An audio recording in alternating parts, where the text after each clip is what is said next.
It's Kirkland Hall, and this is my Week 6 media summary. Let's take a look at our first article entitled Obscure Preaching Postmodern Homiletical Insights from Ezekiel the Prophet.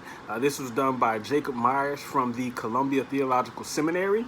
This article, Myers wants to look at preaching with Ezekiel as our example. Now, he examines Ezekiel's modes of radically performative acts of sermonic discourse, and Myers focuses on preaching outside of the homiletical confines, or as I would like to say, he's breaking all the homiletical rules. Now, by giving postmodern and contemporary preachers like myself a new way. And so Myers deals with the difficulty in the language and obscure preaching of Ezekiel.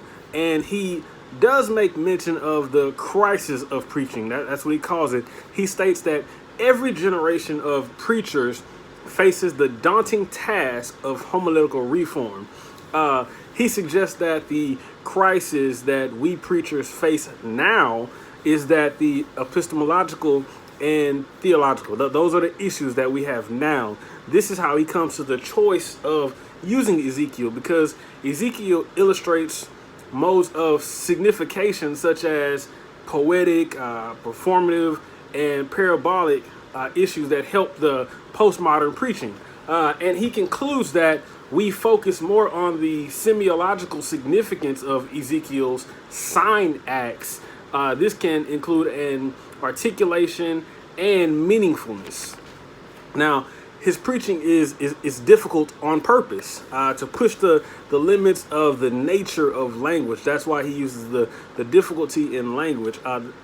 We dive into our Week 6 media summary part 2. We're looking at the article that was done by Robin McCall from the College of William and Mary, and it's entitled The Body and Being of God in Ezekiel.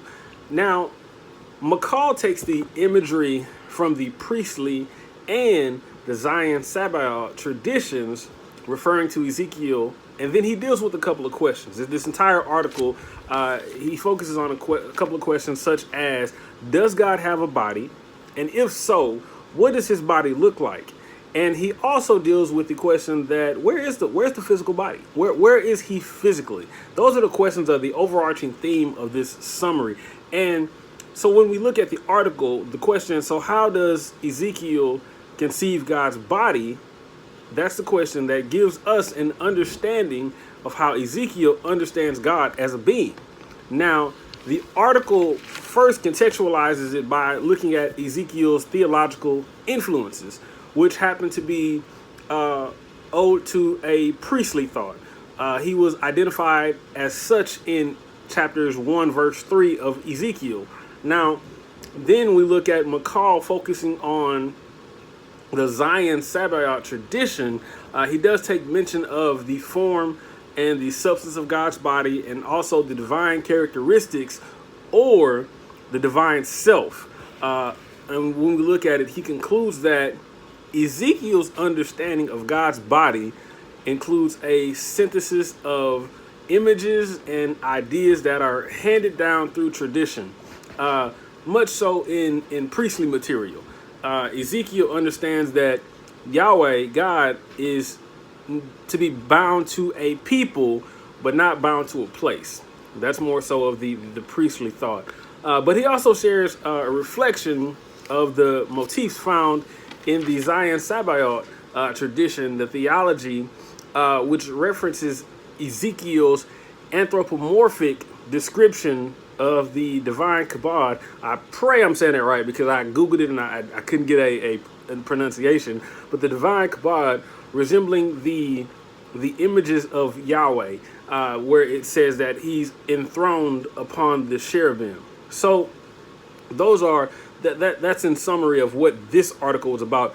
I like the article. It was a hard read, but it did make me think. It made me think of when, and this is not Ezekiel, but it made me think of we're created in God's image and his likeness. So I've never taken Ezekiel and thought about God's body. What does he look like? So it made me think. Good articles this week. Like I said, it was a harder read this week. I had to do a lot of secondhand reading in order to read this article, but great article. Hope you enjoyed.